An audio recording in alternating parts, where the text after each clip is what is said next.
Alors aujourd'hui, nous avons célébré le 15e dimanche du temps ordinaire et nous avons suivi l'évangile du bon samaritain. À travers cet évangile, Jésus voulait expliquer le commandement de l'amour. Tu aimeras ton prochain comme toi-même. Comme le légiste lui avait posé la question de savoir qui est mon prochain.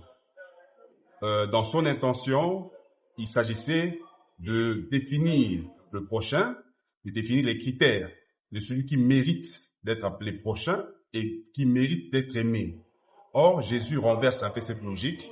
Il lui montre qu'il ne s'agit pas de chercher celui qui mérite d'être aimé pour l'aimer. Il s'agit plutôt de faire en sorte qu'on puisse mériter, nous, d'être appelés prochains par rapport à celui qui est dans la difficulté.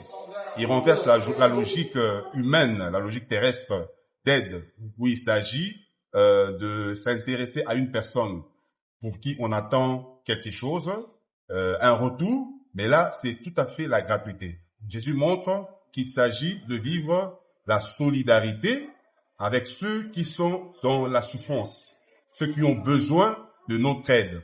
Le vrai amour se révèle dans notre geste, notre compassion vis-à-vis de ceux qui souffrent.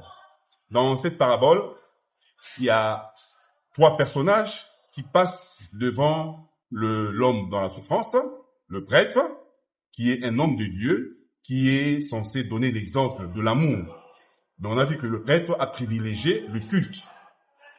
Il est allé honorer le Seigneur. Il est suivi du Lévite, lui aussi un homme d'église, un serviteur de Dieu dans l'église, lui aussi a privilégié le culte, plutôt que l'amour du prochain, plutôt que la compassion.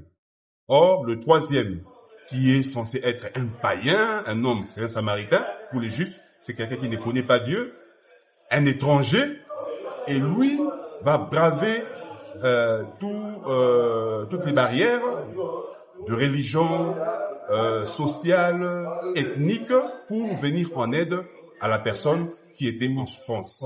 Ce qui est importé pour lui, c'est la souffrance de l'homme qui est en face de lui, et cette souffrance fait appel à son amour.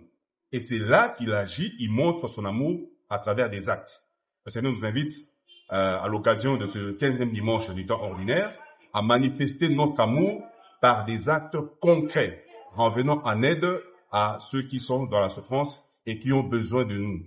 Nous devons prier pour que le Seigneur nous donne ce cœur qui sait écouter les cris d'alarme de ceux qui souffrent. Ce sont des cris silencieux qu'on peut écouter qu'avec le cœur. C'est pour ça que Jésus nous dit d'aimer nos prochains. Celui qui aime a un cœur compatissant, a un cœur qui sait écouter le cri d'alarme, qui est un cri silencieux, qui nous appelle au secours pour que nous puissions leur venir en aide et les sortir de la souffrance. Voilà comment le Seigneur voudrait que nous puissions lui rendre un culte qui lui est agréable. C'est le culte d'amour. Pas seulement le culte dans le temple, le culte de la prière, mais un culte qui s'est traduit par des actes concrets, des actes de solidarité vis-à-vis de ceux qui souffrent. Amen.